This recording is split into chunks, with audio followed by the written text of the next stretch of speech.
നമസ്കാരം. നന്നായിട്ടൊന്ന് വയറ്റിന്ന് പോയാൽ ഇന്നത്തെ കാര്യങ്ങളൊക്കെ ചെയ്തതൊന്നും ശരിയായി എന്നുള്ളതും, അതേപോലെ തന്നെ ഇന്ന് വയറ്റിന്ന് പോയിട്ടില്ല എന്നുണ്ടെങ്കിൽ രാവിലെ മുതലേ ഒക്കെ ഒരു ബുദ്ധിമുട്ടാണ്. ഒന്നും ചെയ്തിട്ട് അങ്ങോട്ട് ശരിയാവണില്ല, അല്ലെങ്കിൽ ഒരു ട്രാക്കിൽ കയറിയില്ല എന്നൊക്കെ പല ആൾക്കാരും നമ്മളെടുത്ത് വന്ന് പറയാറുണ്ട്. ഇത്രയും വലിയ ബന്ധമുണ്ടോ നമ്മളെ വയറും നമ്മളെ ബാക്കി കാര്യങ്ങളും, നമ്മളെ ദഹന വ്യവസ്ഥയും നമ്മൾ ഡെയിലി ചെയ്യുന്ന കാര്യങ്ങളും നമ്മൾ ഇത്ര വലിയ ബന്ധമുണ്ടോ എന്ന് നിങ്ങൾ ചിന്തിക്കുന്നുണ്ടാവും. നമ്മൾ വയറെന്ന് പറഞ്ഞിട്ടുണ്ടെങ്കിൽ നമ്മൾ സെക്കൻഡ് ബ്രെയിൻ എന്നാണ് പറയുന്നത്. അത്രത്തോളം വലിയ ബന്ധമുണ്ട് നമ്മുടെ വയറിലെ കാര്യങ്ങളും അതുപോലെ തന്നെ നമ്മൾ ബാക്കി ചെയ്യുന്ന കാര്യങ്ങളും നമ്മുടെ ശരീരത്തിൽ കാണിക്കുന്ന ഓരോ ലക്ഷണങ്ങളും ഓരോ ബുദ്ധിമുട്ടുകളും ഇതൊക്കെ നമ്മുടെ ദഹന വ്യവസ്ഥയുമായി ഒരുപാട് ബന്ധങ്ങളുണ്ട്.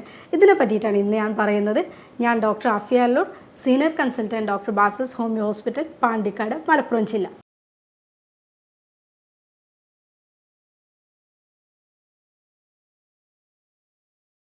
ദഹന വ്യവസ്ഥ എന്ന് പറയുമ്പോൾ നമ്മൾ ഒരു ഭക്ഷണം കഴിച്ച് അത് നമ്മുടെ ആമാശയത്തിലെത്തി നമ്മുടെ ശരീരത്തിന് ആവശ്യമുള്ളതെല്ലാം ഇതിൽ നിന്ന് എടുത്ത് നമ്മൾ കോശങ്ങളിലേക്കും ടിഷ്യൂസിലേക്കൊക്കെ ആവശ്യമുള്ളതെല്ലാം വിഭജിച്ചെടുത്തിട്ട് ബാക്കിയുള്ള ഭാഗങ്ങൾ, അതായത് വേസ്റ്റ് മെറ്റീരിയൽസ് മലാശയത്തിലൂടെ കളയുന്നത് വരെയുള്ള എല്ലാ പ്രോസസ്സിനും കൂടിയിട്ടാണ് നമ്മുടെ ദഹന വ്യവസ്ഥ അല്ലെങ്കിൽ ദഹന വ്യൂഹം എന്നൊക്കെ പറയുന്നത്. പക്ഷേ ഈ പ്രശ്നങ്ങൾ ഇതിൽ എന്തെങ്കിലും തരത്തിൽ ഈ ഒരു പാർട്ടിൽ എന്തെങ്കിലും തരത്തിലുള്ള പ്രശ്നങ്ങൾ വരിക, ഇങ്ങനെയൊക്കെ ഉണ്ടാകുമ്പോൾ നമ്മുടെ ശരീരത്തിൽ ഒരുപാട് രീതിയിലാണ് ഇത് ആൾക്കാർക്ക് പ്രസൻറ്റ് ചെയ്യാറുള്ളത്. പല രീതിയിലുള്ള ലക്ഷണങ്ങളാണ് ഇത് പുറത്ത് കാണിക്കുക. പക്ഷേ ഇതിൻ്റെ എല്ലാം തന്നെ മൂലകാരണങ്ങൾ നോക്കുമ്പോൾ എന്താ, അവരുടെ വയറ്റൊന്നും ശരിക്കും പോകുന്നില്ല, അല്ലെങ്കിൽ വയറ് നല്ല ഫ്രീ അല്ല, ഇതിന് അവിടെ എന്തൊക്കെയോ ഒരു പ്രശ്നങ്ങളുണ്ട്. ഇതൊക്കെ ഒന്ന് നന്നായിട്ട് ഫ്രീ ആയിട്ട് പോവുകയാണെന്നുണ്ടെങ്കിൽ നമുക്ക് പല കാര്യങ്ങളും ശരിക്കും ചെയ്യാൻ പറ്റും എന്നൊക്കെ പറയാറുണ്ട് അല്ലേ. അപ്പോൾ ഇങ്ങനെ പറയുന്ന ഒരു കാര്യത്തിനെ പറ്റിയിട്ടാണ് നമ്മളിന്ന് പറയുന്നത്. കൂടുതൽ പേര് നന്നായിട്ടൊന്ന് വയറ്റുന്നു പോകാൻ വേണ്ടിയിട്ട് പല കാര്യങ്ങളും ചെയ്യുന്ന ആൾക്കാരായിരിക്കും. പല രീതിയിലുള്ള ഹോം റെമഡീസും അല്ലെങ്കിൽ കുറേ കാര്യങ്ങൾ അവിടെയും ഇവിടെയും കേട്ടതൊക്കെ ചെയ്യുന്നതായിരിക്കും. അതിനൊക്കെ എന്തിനു വേണ്ടിയിട്ടാണ്, നമ്മൾ ഭക്ഷണം നന്നായിട്ട് എടുക്കും. നമുക്ക് അവിടെ നിന്ന് കിട്ടുന്നു ഇവിടുന്ന് കിട്ടുന്നതും കാര്യങ്ങളെല്ലാം കൂടി ഭക്ഷണം എത്ര രീതിയിലും വേണമെങ്കിൽ അവർക്ക് എടുക്കാൻ പറ്റും. പക്ഷേ ഈ എടുത്ത ഭക്ഷണങ്ങളൊക്കെ തന്നെ ഒന്ന് പോകട്ടെ, പോയാലല്ല ഇതിൽ പിന്നെ അടുത്ത് എടുക്കാൻ പറ്റുള്ളൂ എന്നുള്ള രീതിയിൽ അവർ ചിന്തിക്കാറുണ്ട്. പക്ഷേ ഇത് ശരിക്കും പോകുന്നില്ല, അല്ലെങ്കിൽ പോകുന്നതിനുള്ള ബുദ്ധിമുട്ടുകൾ ഇങ്ങനത്തതൊക്കെ തന്നെ കൊണ്ടാണ് പല രീതിയിലുള്ള ലക്ഷണങ്ങൾ നമ്മൾ സ്കിന്നിൻ്റെ പുറത്ത്, അതേപോലെ തന്നെ സ്ട്രെസ്സായിട്ട് അല്ല പല രീതിയിലും ലക്ഷണങ്ങൾ നമുക്ക് പുറത്ത് കാണിക്കാറുണ്ട്. ഇന്ന് ഞാൻ പറയുന്നത് നമ്മുടെ ചർമ്മരോഗവുമായി എന്തൊക്കെയാണ് നമ്മുടെ ദഹന വ്യവസ്ഥയായിട്ടുള്ള ബന്ധങ്ങളാണെന്ന് പറയുന്നത്. ഇപ്പോൾ നിങ്ങൾ ചിന്തിക്കുന്നുണ്ടാവും ചർമ്മരോഗമായിട്ടും ദഹന വ്യവസ്ഥയ്ക്ക് ബന്ധമുണ്ടോ എന്നുള്ളത് അല്ലേ. അപ്പോൾ അങ്ങനെ ബന്ധമുണ്ട്.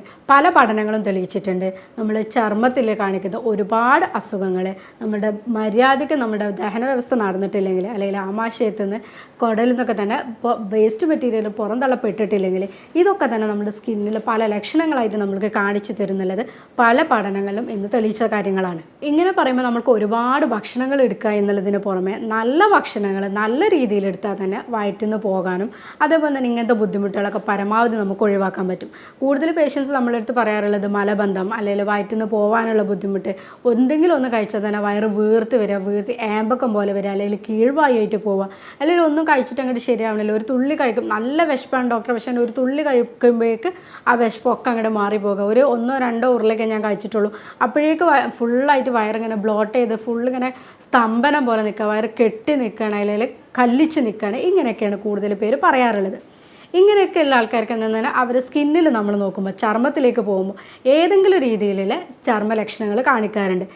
നമ്മൾ കൂടുതലായിട്ട് പറയുന്നത് എക്സിമ, കരപ്പൻ എന്നുള്ള രോഗം, അതേപോലെ സോറിയാസിസ്, മുഖക്കുരു, കൺതടത്തിലൊക്കെയുള്ള കറുത്ത പാടുകൾ, ഇങ്ങനെ പല ലക്ഷണങ്ങളിലേക്കും ഇത് നയിക്കാറുണ്ട്. എക്സിമ, കരപ്പൻ എന്നൊക്കെ പറയുന്നത് പൊതുവേ നമുക്ക് കുട്ടികൾക്ക് കാണിക്കുന്ന ഒരു അസുഖമാണ്. പക്ഷേ ഇത് മുതിർന്നവരിലും കാണിക്കുന്നുണ്ട്. ഇത് കൂടുതലായിട്ട് കാണുന്നത് ചർമ്മത്തിലൊക്കെ പൊട്ടി വരിക, അതുപോലെ അമിതമായിട്ട് സ്കിന്ന് ഡ്രൈ ആയിട്ട് ചർമ്മം പൊട്ടി വരണ്ട, അല്ലെങ്കിൽ കുമിളകൾ പോലെ വരിക, എന്നിട്ട് അത് പൊട്ടി ഇങ്ങനെ അടർന്നു പോകുന്ന രീതിയിലൊക്കെയാണ് കാണാറ്. ഇവിടെ എന്താണ് വയറിനായിട്ടുള്ള ബന്ധം നിങ്ങൾ ചിന്തിക്കുന്നുണ്ടാവും. നമ്മളെ ഗട്ടിൽ പ്രോപ്പറായിട്ട് കുറേ ബാക്ടീരിയാസ് ഉണ്ട്, നല്ല ബാക്ടീരിയാസ് ഉണ്ട്. ഈ നല്ല ബാക്ടീരിയാസിന് എന്തെങ്കിലും ഇംബാലൻസ് വരിക, അവരുടെ ആ ഒരു പോകുന്ന ഒരു സന്തുലിതാവസ്ഥയ്ക്ക് എന്തെങ്കിലും തകരാറുകൾ വരുമ്പോൾ അത് സ്കിന്നിലൂടെ പൊട്ടി പുറത്തേക്ക് ഇപ്പോൾ കാണിക്കാറുണ്ട്. അങ്ങനെയാണ് കൂടുതൽ പേർക്ക് നമ്മൾ എക്സിമും കാര്യങ്ങളൊക്കെ കാണാറുണ്ട്. നമ്മൾ ഇങ്ങനത്തെ എക്സിമിൻ്റെ ഒക്കെ ട്രീറ്റ്മെൻറ്റ് എടുക്കുമ്പോൾ ഫസ്റ്റ് അവരെ വയറാണ് നന്നാക്കാറുള്ളത്. ബയല്, പിത്തരസം ഇങ്ങനത്തെ സാധനങ്ങളൊക്കെ നന്നായിട്ട് പോകുന്നുണ്ടോ, മോഷൻ കറക്റ്റായിട്ട് നടക്കുന്നുണ്ടോ, ഈ കാര്യങ്ങളിലേക്കൊക്കെ നമ്മളൊന്ന് അവർക്ക് കേസ് എടുക്കുന്ന സമയത്ത് ചോദിക്കുമ്പോൾ തന്നെ നമ്മൾക്കിത് മെയിനായിട്ട് കിട്ടാറുണ്ട്. ഡോക്ടർ വയറ് ശരിയല്ല എന്നുള്ളത് അവർ ഫസ്റ്റ് തന്നെ എടുത്ത് പറയാറുണ്ട്. സോറിയാസിസ് കൂടുതൽ നിങ്ങൾ കണ്ടിട്ടുണ്ടാകും. സ്കിന്ന് നല്ല ചുമന്ന കളറിൽ വരും, അതേപോലെ തന്നെ സ്കിൻ ഇങ്ങനെ പൊട്ടി പോകുന്ന, അല്ലെങ്കിൽ പൊളിഞ്ഞ് നിൽക്കുമ്പോൾ തന്നെ അതിൻ്റെ ഉള്ളിൽ രക്തം കാണാം. സ്കിന്നിങ്ങനെ സ്കെയിലാണ് കൂടുതലായിട്ട് കാണിക്കുക. ഇവിടെ എന്താ വെച്ചാൽ ഇതും ഇതേപോലെ തന്നെ ഗട്ടിൻ്റെ പ്രോപ്പർ ഹെൽത്തുമായിട്ട് ബന്ധപ്പെട്ടതാണ്. ഇവിടെ ഇത് നമ്മൾ മുന്നേ പറഞ്ഞ എക്സിമയിൽ പറഞ്ഞ പോലെ തന്നെയാണ് സംഭവിക്കുന്നത്. പ്രോപ്പറായിട്ടുള്ള ഗട്ടിലുള്ള കാര്യങ്ങളും മോഷൻസും ഒന്നും നടന്നിട്ടില്ലെങ്കിൽ, നമ്മൾ ദഹന വ്യവസ്ഥയിൽ എന്തെങ്കിലും പ്രശ്നങ്ങളുണ്ടെങ്കിൽ, നന്നായിട്ടൊന്ന് വയറ്റുന്ന് പോയിട്ടില്ലെങ്കിൽ, ഇങ്ങനെയൊക്കെയുള്ള ആൾക്കാർക്കും ഇതേ രീതിയിൽ സോറിയാസിസിൻ്റെ ബുദ്ധിമുട്ടൊക്കെ കാണിക്കാറുണ്ട്. ഏക്നെ അല്ലെങ്കിൽ മുഖക്കുരു, ഇവിടെ എന്താണെന്ന് വെച്ചാൽ ശരീരത്തിൽ നല്ല രീതിയിൽ വിസർജ്യ അവസ്ഥകളൊക്കെ ഒഴിവാക്കിയിട്ടില്ലെങ്കിൽ ഇതൊക്കെ ഈ വേസ്റ്റ് മെറ്റീരിയലൊക്കെ ശരീരത്തിൽ തന്നെ അടിഞ്ഞുകൂടുകയും അത് ഈ മുഖക്കുരുവിലെ രീതിയിലൊക്കെ പുറത്ത് ചാടുന്നതായിട്ടാണ് കൂടുതൽ കാണാറുള്ളത്. കൂടുതലായിട്ടും സ്ത്രീകളിലും അതുപോലെ തന്നെ കുട്ടികളിലും ഒക്കെ തന്നെ ഈ ലക്ഷണങ്ങൾ ഇപ്പോൾ കാണിക്കുന്നുണ്ട്. ഹോമിയോപ്പതിയിൽ ഞങ്ങൾ കേസ് എടുക്കുന്ന സമയത്ത് ഞങ്ങളൊരു സ്കിന്ന് എന്നുള്ളതിൻ്റെ ലക്ഷണങ്ങൾ ചോദിക്കാതെ തന്നെ അത് നമ്മൾക്ക് പുറമെ കാണിച്ചു തരുന്ന ഒരു ലക്ഷണങ്ങളായിട്ട് എടുത്തുകൊണ്ട് തന്നെ അതിൻ്റെ ഉള്ളിലേക്ക് എന്താണ് ലക്ഷണങ്ങൾ എന്ന് എപ്പോഴും ചോദിക്കാറുണ്ട്. അവരുടെ ഡെയിലി വയറ്റുന്ന് പോകുന്നുണ്ടോ, അല്ലെങ്കിൽ എത്ര വട്ടമായിട്ടാണ് പോകുന്നത്, എത്ര ദിവസം കൂടുമ്പോഴാണ് പോകുന്നത്, പോകുമ്പോൾ അവർ സാറ്റിസ്ഫൈഡ് ആണോ, ഇങ്ങനെ കുറേ കാര്യങ്ങൾ ഞങ്ങൾ അന്വേഷിക്കാറുണ്ട്. ഈ കാര്യങ്ങളൊക്കെ ചോദിക്കുമ്പോഴാണ് ഞങ്ങൾക്ക് കൂടുതലായിട്ട് ഇതെല്ലാം കിട്ടാറുള്ളത്. നല്ല രീതിയിൽ പോകുന്നില്ല, പോകുന്നതിൽ സാറ്റിസ്ഫൈഡ് അല്ല, 1-2 ദിവസം കൂടുമ്പോഴാണ് പോകുന്നത്, പോയാൽ തന്നെ ആ ഒരു സംതൃപ്തി കിട്ടുന്നില്ല, വീണ്ടും വീണ്ടും പോകണം എന്നില്ല തോന്നൽ, പോയാൽ തന്നെ വയറിനൊരു ഏമ്പക്കാണ്, എന്തെങ്കിലും കഴിച്ചാൽ തന്നെ ഭയങ്കരമായിട്ട് മുട്ടൽ പോലെ വരികയാണ്, വയറിങ്ങനെ വീർത്ത് കെട്ടി നിൽക്കുകയാണ് ഡോക്ടർ എന്നുള്ള രീതിയിലൊക്കെ പറയാറുണ്ട്. നമ്മളൊരു പ്രോപ്പറായിട്ടുള്ള ഗട്ട്, അവരുടെ ദഹന വ്യവസ്ഥയ്ക്ക് അല്ലെങ്കിൽ ഗട്ടിൻ്റെ ഹെൽത്തൊക്കെ നന്നാക്കി എടുക്കുമ്പോൾ തന്നെ അവരുടെ സ്കിന്നും സ്വാഭാവികമായിട്ട് നന്നാവുന്നത് നമ്മൾ കാണാറുണ്ട്. ഇങ്ങനത്തെ ആൾക്കാരോട് നമ്മൾ ഈ കുറേ ഭക്ഷണങ്ങൾ കഴിക്കുക എന്നതിന് പുറമെ നല്ല ഭക്ഷണങ്ങൾ കഴിക്കുക, അല്ലെങ്കിൽ പോഷകാഹാരങ്ങൾ കൂടിയ ഒരു സമീകൃതാഹാര രീതിയിലേക്ക് പോകുക എന്നുള്ളതാണ് കൂടുതലായിട്ട് സജസ്റ്റ് ചെയ്യാറുള്ളത്.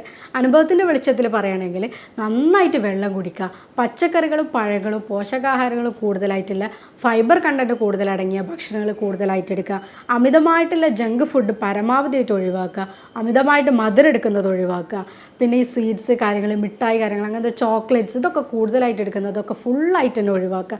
ഇങ്ങനെയൊക്കെ ചെയ്യുന്ന സമയത്ത് അവരുടെ സ്കിന്നിലെല്ലാം നമുക്ക് ഒരുപാട് നന്നാക്കാൻ പറ്റാറുണ്ട്. ഇങ്ങനെ പറയുമ്പോൾ പേഷ്യൻസ് തന്നെ ചോദിക്കാറുണ്ട്, ഡോക്ടർ ഒരു സ്കിന്നിൻ്റെ പുറത്തില്ല ഈ ഒരു കാര്യങ്ങൾ കാണിക്കാനല്ലേ ഞങ്ങൾ വന്നത്, ഇത്രയും ചോക്ലേറ്റ്സും കാര്യങ്ങളും ഇതൊക്കെ ഞങ്ങൾ എടുക്കുന്നതൊക്കെ ഒഴിവാക്കാൻ പറയണമെന്നുള്ളത്.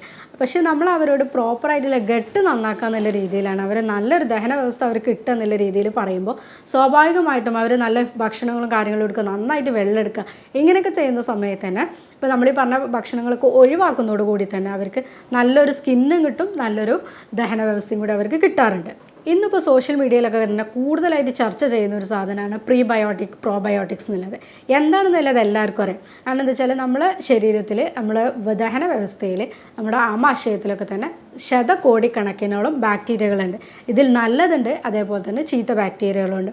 നമുക്ക് നല്ല ബാക്ടീരിയകളാണ് നമ്മുടെ ശരീരത്തിലെ ഗട്ടിൻ്റെ പ്രോപ്പറായിട്ടുള്ള ഹെൽത്തിനും നമ്മൾ കഴിക്കുന്ന ഭക്ഷണങ്ങൾ ഡൈജസ്റ്റ് ചെയ്യാനും ഒക്കെ തന്നെ ഹെൽപ്പ് ചെയ്യുന്നത്. പെട്ടെന്നൊരു പനി വരിക അല്ലെങ്കിൽ അക്യൂട്ടായിട്ട് എന്തെങ്കിലും അസുഖങ്ങൾ വരുന്ന സമയത്ത് ഒരുപാട് ആൻറ്റിബയോട്ടിക്സോ അല്ലെങ്കിൽ എന്തെങ്കിലും അങ്ങനത്തെ മെഡിസിൻസ് ഒക്കെ എടുക്കേണ്ടി വരുന്ന സമയത്ത് നമ്മൾ നല്ല ബാക്ടീരിയനെ കൂടി തന്നെ അത് തകരാറിലാക്കാറുണ്ട്.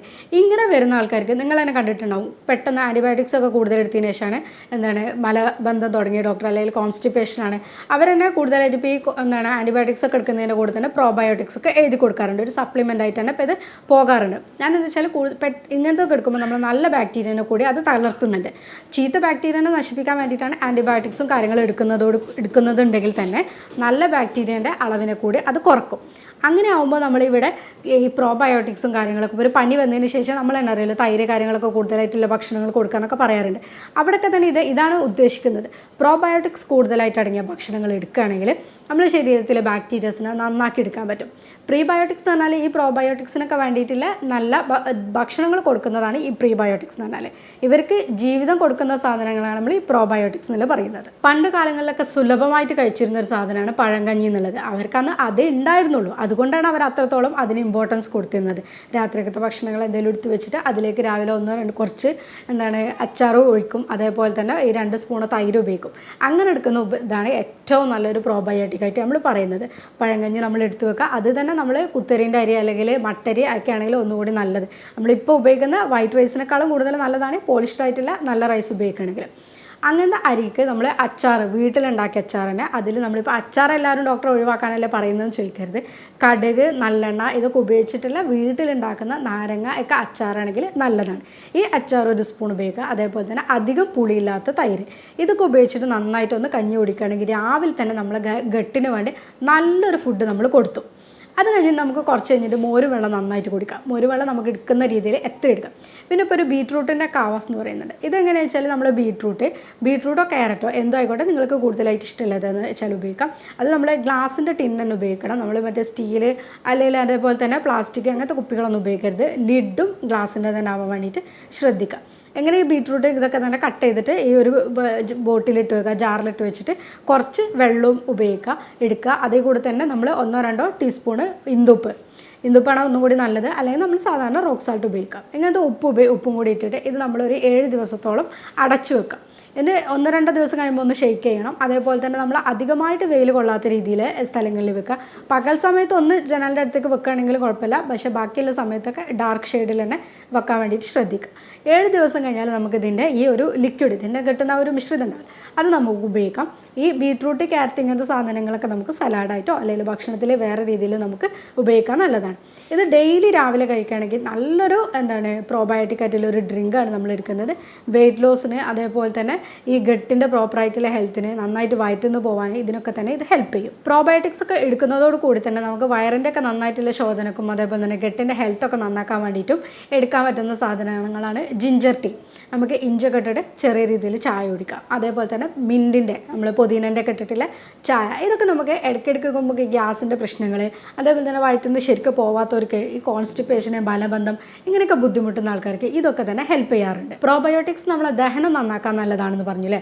അതേപോലെ ഇപ്പോൾ നമ്മൾ മുന്നേ പറഞ്ഞ രീതിയിൽ ചർമ്മം നന്നാക്കാൻ, ഈ സ്ത്രീകളെ കേസിലൊക്കെ ആണെങ്കിൽ വജൈനയിൽ ഇൻഫെക്ഷൻ വരിക അല്ലെങ്കിൽ യോനിനാളത്തിൽ ഇടയ്ക്കിടയ്ക്ക് ഓരോ ഇൻഫെക്ഷനുകൾ വരിക, വജൈന ഡ്രൈ ആയി നിൽക്കുക, മൂത്രനാളിയിലെ ഇൻഫെക്ഷൻ, ഇടയ്ക്കിടയ്ക്ക് മൂത്രപ്പഴുപ്പ് വരിക, അതേപോലെ തന്നെ ചില വാദങ്ങൾ, സന്ധിവാദം, പിന്നെ സ്ട്രെസ്സ് കാര്യങ്ങൾ കുറക്കാൻ, പിന്നെ ചില ഈ പെട്ടെന്ന് ഇൻഫെക്ഷൻ കാര്യങ്ങളൊക്കെ കുറക്കാൻ, ഇതിനൊക്കെ തന്നെ സൈനസൈറ്റിസ്, ഇടയ്ക്കിടയ്ക്ക് തലവേദന ഇങ്ങനത്തെ കാര്യങ്ങളൊക്കെ കുറക്കാനും വേണ്ടിയിട്ട് ഈ പ്രോബയോട്ടിക്സ് ഹെൽപ്പ് ചെയ്യുന്നുണ്ട്. ഇങ്ങനത്തെയൊക്കെ നല്ല ഭക്ഷണങ്ങൾ നമ്മൾ ഒരുപാട് എടുക്കുന്നതോടുകൂടി തന്നെ ഈ ബാക്ടീരിയകളെ നശിപ്പിക്കുന്ന ഭക്ഷണങ്ങളായിക്കൊണ്ടില്ല ജങ്ക് ഫുഡ്, കോള, പെപ്സി ഇങ്ങനത്തെ സാധനങ്ങളും അമിതമായിട്ടുള്ള ഷുഗർ കാര്യങ്ങളൊക്കെ തന്നെ പരമാവധി ഒഴിവാക്കാനും കൂടി ശ്രദ്ധിക്കണം. ഒരു ഭാഗത്ത് നമ്മൾ നന്നായിട്ട് പ്രോബയോട്ടിക്സും ഭക്ഷണങ്ങളും കാര്യങ്ങളും ശ്രദ്ധിക്കുമ്പോൾ അതിന് ഓപ്പോസിറ്റായിട്ട് ഇപ്പുറത്ത് ഇത്രയും രീതിയിലുള്ള ഭക്ഷണങ്ങൾ എടുക്കുമ്പോൾ ഇത് തമ്മിലൊരു മ്യൂച്വലായിട്ട് പോവില്ല. അപ്പോൾ നമ്മൾ നല്ല ഭക്ഷണങ്ങൾക്ക് ഇമ്പോർട്ടൻസ് കൊടുത്തുകൊണ്ട് തന്നെ മറ്റു ഭക്ഷണങ്ങൾ നമ്മൾ കൂടുതലായിട്ട് ഒഴിവാക്കാനും കൂടി ശ്രദ്ധിക്കുകയാണെങ്കിൽ നല്ല രീതിയിലുള്ളൊരു ദഹന വ്യവസ്ഥയും അതുപോലെ തന്നെ നമുക്ക് നല്ല രീതിയിലുള്ളൊരു ചർമ്മം കിട്ടും. ഇങ്ങനെ ആകുമ്പോൾ തന്നെ ഒരുവിധം നമ്മൾ എല്ലാ പ്രശ്നങ്ങളും നമുക്ക് ഒഴിവാക്കാൻ പറ്റും. ഈ പ്രോബയോട്ടിക്സിനൊക്കെ തന്നെ നമ്മൾ ഫ്രണ്ട്ലി ബാക്ടീരിയ എന്നാണ് പറയുന്നത്. ഗട്ടിനെ നമ്മൾ സെക്കൻഡ് ബ്രെയിൻ എന്ന് പറഞ്ഞ പോലെ ഇത് രണ്ടും നമുക്ക് ഒരേപോലെ വേണ്ടതാണ്. അപ്പോൾ നമ്മൾ ബ്രെയിൻ നന്നാക്കാൻ നമ്മൾ എപ്പോഴും ഒരുപാട് കാര്യങ്ങൾ ചെയ്യാറുണ്ട്. പക്ഷേ ആരും തന്നെ നമ്മൾ ദഹന വ്യവസ്ഥയെ നന്നാക്കാൻ അതൊന്നും വലിയ വിഷയമല്ല എന്നുള്ള രീതിയിലാണ് കൂടുതൽ പേര് പോവാറുള്ളത്. പക്ഷേ ദഹന വ്യവസ്ഥ നന്നായതാണ് അന്നത്തെ ദിവസം നന്നായി എന്ന് പല പേഷ്യൻസും പറയുന്നതിൻ്റെ അനുഭവത്തിൽ പറയാണ്. എപ്പോഴും നമ്മൾ ആ ഒരു കാര്യങ്ങൾ നന്നാക്കാൻ വേണ്ടിയിട്ട് ശ്രദ്ധിക്കുക. രാവിലെ തന്നെ നല്ല രീതിയിൽ ചൂടുവെള്ളം കുടിച്ചിട്ട് നമ്മൾ രാവിലത്തെ ഒരു നന്നാക്കുമ്പോൾ സമയത്ത് തന്നെ നല്ല രീതിയിൽ മോഷണം കാര്യങ്ങളും വന്ന് നടക്കും. ഇപ്പോൾ നമ്മൾ പറഞ്ഞ ജിഞ്ചർ ടീ, പുതിന അങ്ങനത്തെ കാര്യങ്ങളൊക്കെ വെച്ച് നമുക്കൊന്ന് നന്നാക്കാം. നമ്മൾ തലേന്ന് കഴിക്കുന്ന ഭക്ഷണങ്ങളൊക്കെ ഇപ്പോൾ ഈ പഴങ്കഞ്ഞി കാര്യങ്ങളൊക്കെ ഉണ്ടെങ്കിൽ നമുക്ക് രാവിലെ തന്നെ വയറ്റിന്ന് പോകാനും കാര്യങ്ങളൊക്കെ ഒരുവിധം സമാധാനമായിട്ട് നടക്കുകയും അന്നത്തെ ദിവസം തന്നെ നല്ല രീതിയിൽ കിട്ടുകയും ചെയ്യും. ഞാൻ ഇതുവരെ പറഞ്ഞ കാര്യത്തിൽ നിങ്ങൾക്ക് എന്തെങ്കിലും സംശയമോ അല്ലെങ്കിൽ ഇതിനെപ്പറ്റി കൂടുതൽ എന്തെങ്കിലും നിങ്ങൾക്ക് അറിയാനുണ്ടെങ്കിൽ താഴെ കൊടുത്ത വാട്സപ്പ് നമ്പറിൽ നിങ്ങൾക്ക് കോൺടാക്റ്റ് ചെയ്യാവുന്നതാണ്. സ്നേഹത്തോടെ doctor Afiya Allur, senior consultant, doctor Basil's homeo hospital, Pandikkad, Malappuram ജില്ല.